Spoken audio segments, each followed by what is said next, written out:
بسم اللہ الرحمن الرحیم الحمدللہ والصلاة والسلام علی رسول اللہ۔ لوگ فرض بھی سمجھتے ہیں، حرام بھی سمجھتے ہیں کہ فرض وہ چیز ہے جسے کرنا بالکل ضروری ہے، اور فرض کا اگر انسان کھل کر صاف طور پہ انکار کر دے تو ایمان سے خارج ہو جاتا ہے، کافر ہو جاتا ہے۔ حرام بھی سمجھتے ہیں جس سے بچنا ضروری ہے کہ اگر حرام کا کوئی انسان صاف طور پہ حرام سمجھتے ہوئے انکار کر دے گا تو ایمان سے خارج ہو جائے گا۔ لیکن ایک چیز ہے مکروہ، جس کے بارے میں بہت سے لوگوں کو پتہ نہیں ہوتا کہ مکروہ کسے کہتے ہیں۔ تو اگر مختصر میں اس کو یاد رکھنا چاہے تو یہ سمجھیے کہ حرام سے تھوڑا نیچے جو چیز ہوتی ہے اس کو مکروہ کہتے ہیں۔ مکروہ سے اگر اس کو شارٹ میں سمجھنا چاہتے ہیں تو یہ سمجھیے کہ حرام سے تھوڑا سا نیچے جو چیز ہوتی ہے اس کو مکروہ کہتے ہیں۔ جیسے فرض سے تھوڑا سا نیچے جو چیز ہوتی ہے وہ واجب ہوتی ہے۔ جیسے عشاء کی نماز تو فرض ہے، پانچوں وقت کی نمازیں فرض ہے، لیکن وتر کی نماز واجب ہے۔ اگر انسان کسی واجب کو چھوڑتا ہے تو اس کو فرض کے چھوڑنے جیسا ہی گناہ ملتا ہے۔ ضروری دونوں برابر ہے، بس فرق یہ ہوتا ہے کہ فرض کا اگر کوئی انکار کر دے تو وہ کافر ہو جاتا ہے، واجب کا انکار کرنے سے صاف طور پہ کافر نہیں ہوتا، لیکن چھوڑنے سے گناہ دونوں کا تقریباً برابر ہوتا ہے۔ ایسے ہی حرام، جو فرض اور واجب میں جو فرق ہے کہ واجب تھوڑا سا نیچے ہے فرض سے لیکن ہے ضروری، واجب کے معنی ضروری ہے، ایسے ہی حرام سے تھوڑا سا نیچے مکروہ ہے، مکروہ تحریمی، بڑا والا مکروہ۔ مکروہ دو طرح کا ہوتا ہے، ایک بڑا مکروہ ہے، ایک چھوٹا مکروہ۔ بڑے مکروہ کے مکروہ تحریمی کہتے ہیں، حرام کے قریب والا مکروہ۔ چھوٹا مکروہ مکروہ تنزیہی، جو جائز کے قریب ہوتا ہے۔ تو عام طور پہ جب مکروہ بولا جاتا ہے کسی کو تو مکروہ، بڑا مکروہ مراد ہوتا ہے، مطلب جو حرام سے قریب اسے کرنے میں گناہ ملتا ہے، جو ناجائز ہے۔ مکروہ کو ناجائز بھی کہا، ناجائز چیز دو طرح کی ہوتی ہے، حرام کو بھی ناجائز کہا جاتا ہے، مکروہ بھی ناجائز ہے۔ اور اگر تفصیل سے آپ سمجھنا چاہیں اس چیز کو تو آپ یہ سمجھیں کہ اللہ تعالیٰ نے بہت سی چیزوں کو کرنے کا حکم دیا ہے اور بہت سی چیزوں سے بچنے کا حکم دیا ہے۔ جن چیزوں کو کرنے کا حکم دیا ہے ان میں سے کچھ چیزیں ایسی جن کو کرنا ضروری قرار دے دیا، بالکل ضروری، جیسے نماز 5 وقت کی بالکل ضروری ہے، ان کو فرض کہتے ہیں۔ روزہ ضروری ہے، حج ضروری ہے، یہ سب فرائض ہے۔ اور کچھ چیزیں ایسی ہیں جو ضروری تو ہے لیکن تھوڑے سے نیچے ہیں، اس تھوڑے سے فرق کی وجہ سے اب ان کو فرض نہیں کہا جائے گا، واجب کہا جائے گا۔ اور فرق یہ آئے گا کہ فرض کے انکار سے کفر ہوگا، واجب کے انکار سے کفر نہیں ہوگا۔ مثال کے طور پر وتر کی نماز واجب ہے، فرض نہیں ہے۔ ایسا کیوں ہے؟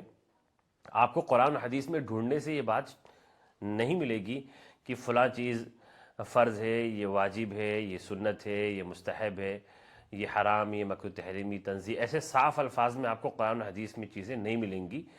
اللہ تعالیٰ نے جن چیزوں کو بہت زیادہ ضروری قرار دیا اس کو آسان الفاظ میں عوام کو سمجھانے کے لیے علماء نے پہلے زمانے میں ہی، صحابہ اور تابعین کے زمانے میں ہی اس کا نام فرض رکھ دیا۔ جو اس سے کم درجے کی ضروری تھی اس کا نام واجب رکھ دیا، جو اس سے کم درجے کی چیز تھی اس کا نام سنت مؤکدہ رکھ دیا، جو اس سے کم درجے کی ضروری چیز تھی اس کا نام سنت رکھ دیا، جو اس سے کم درجے کی چیز تھی جس کو کرنے سے ثواب تو ملتا ہے لیکن چھوڑنے سے گناہ نہیں ملتا، اس کا نام مستحب رکھ دیا، جو اس سے کم درجے کی چیز تھی کہ اس کو کرنا نہ کرنا دونوں برابر، اس کو جائز اور مباح کہہ دیا گیا، جو ایسی چیز تھی جس کو کرنا سراسر ناجائز ہو، اس کو اللہ نے شدید جس کو ناپسند فرمایا ہو اور اس میں کوئی بھی رخصت، ذرا برابر رخصت نہ، اس کو حرام کہا گیا۔ حرام کا لفظ تو آپ کو قرآن میں ملے گا، فرض کا بھی ملے گا، لیکن ایسے الفاظ میں نہیں ملے گا کہ یہ چیزیں حرام ہیں، یہ چیزیں فرض ہیں۔ جو چیزیں حرام سے تھوڑا نیچی تھیں کہ اللہ تعالیٰ نے بہت صاف الفاظ میں قرآن یا حدیث میں اس کو حرام تو نہیں کہا گیا لیکن ناپسندیدگی کا، شدید ناپسندیدگی کا اظہار کیا گیا، تو اس کو حرام ہم نہیں کہہ سکتے، دو چیزوں کو برابر نہیں کر سکتے کہ شریعت نے برابر نہیں رکھا، تو اس کو مکروہ کہا گیا۔ مکروہ کے معنی ناپسندیدہ۔ پھر اس سے جو نیچے کی چیز تھی اس کو مکروہ تنزیہ کہا گیا کہ جس کو چھوڑنا بہتر ہے اور کر لے تو ثواب میں کمی ہو جاتی ہے، اور جو اس سے نیچے کی چیز تھی وہ جائز ہے۔ تو ایک معیار قائم کیا گیا ہے۔ مثال کے طور پر نماز پڑھنا فرض ہے، اگر کوئی نماز چھوڑتا ہے تو حضور پاک صلی اللہ علیہ وسلم ارشاد فرماتے ہیں کہ من ترک الصلاۃ متعمدا فقد کفر، جس نے نماز جان بوجھ کے چھوڑی وہ تقریباً کافروں جیسا عمل کیا ہے۔ کتنی شدید مذمت ہے۔ جماعت کے بارے میں حضور پاک صلی اللہ علیہ وسلم نے ارشاد یہ فرمایا کہ اگر کوئی شخص جماعت چھوڑتا ہے تو میں نے تو ارادہ کر لیا تھا کہ ان کو ان کے گھروں کے ساتھ جلا دوں، لیکن یہ نہیں کہا کہ وہ کافروں والا عمل کیے۔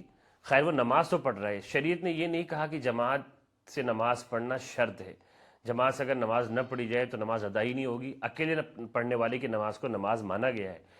تو دیکھیں نماز پڑھنے کا مطالبہ شریعت نے بڑی سختی کے ساتھ کیا ہے، جماعت سے پڑھنے کی نماز سختی کے ساتھ تو کیا ہے، پر اس سختی کے ساتھ نہیں کیا جو نماز کے ساتھ مطالبہ ہے۔ اب سختی میں فرق ہو گیا، جو زیادہ سخت ہوگی وہ چیزیں فرض ہو گئی، جو اس سے کم ہے اس کو تو کوئی نیا نام تو دیں گے نا، وہ واجب ہے۔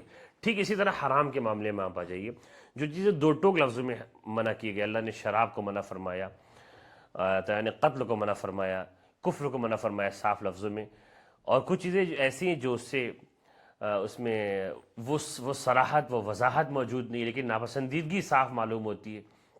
مثال کے طور پر ایک مرتبہ آپ صلی اللہ علیہ وسلم کے دسترخوان پر گوہ کا گوشت آیا اور حضور نے یہ کہا کہ نہ میں اسے حرام کہتا ہوں لیکن میں اسے کھاتا بھی نہیں ہوں، تو اب اسے آپ جائز کہنے سے تردد کریں گے۔